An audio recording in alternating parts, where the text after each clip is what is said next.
Hello, this is my presentation for how I edit.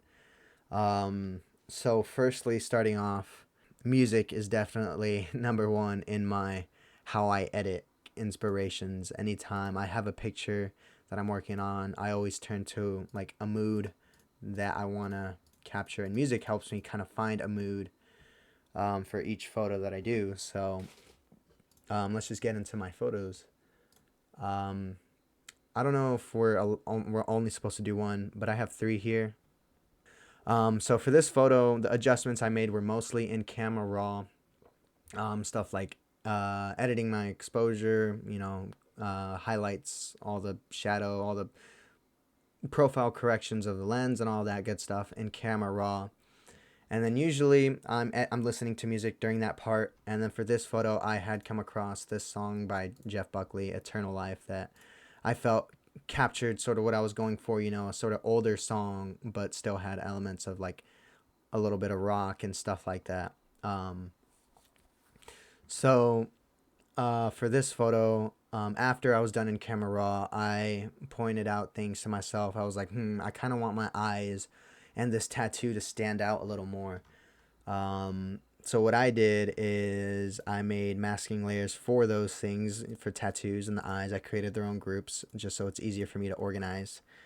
Um, and I basically just play around with the adjustments. I usually do curves and um, vibrance just because I feel that gives me a lot to work with in terms of like how I want things to stand out.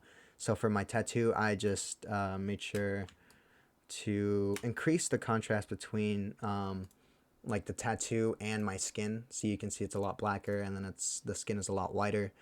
Making sure to keep this pretty feathered, so it's not too harsh of a line around where you can see it kind of like blends into my skin and fades out a little bit more. Obviously, just selecting it with the lasso and then doing all that fun stuff. Same thing with the eyes. Here you can see that I just changed my levels, making sure the pupils stand out a little more, and then it just adds it adds a little bit more to the image. And for the Diane Arbus photo specifically, I noticed that she did not exclusively do just black and white. It always included a little bit of color. Um, so I added just a very minimal sepia filter, lowering its opacity down to get it to the point where I want it to be just enough to make it, it has color, but it's still black and white.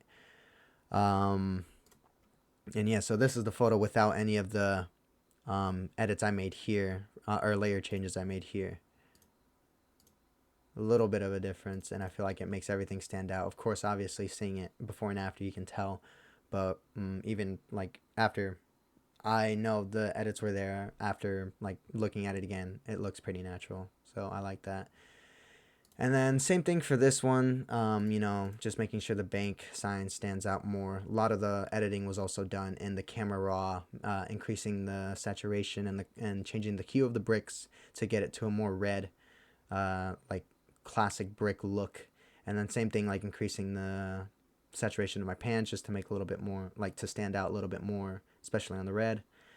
Same thing with this sign too, just playing with the levels and increasing the contrast to make the letters stand out a little bit and stuff like that.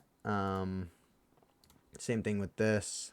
And even after like I'm done with the layer, I usually like to save it again and then do another camera raw edit over just to sort of draw cohesion, especially if it's something like the composure stuff we did where we add a bunch of different layers together. I feel like editing over it a little bit after all your edits definitely helps draw cohesion between each layer. But yeah, that's basically all I have to say. That's how I edit. A lot of it is music. These songs being this song being my inspiration for this photo, and then this song being my inspiration for my dog photo. But yeah, that's basically it. Thank you for listening.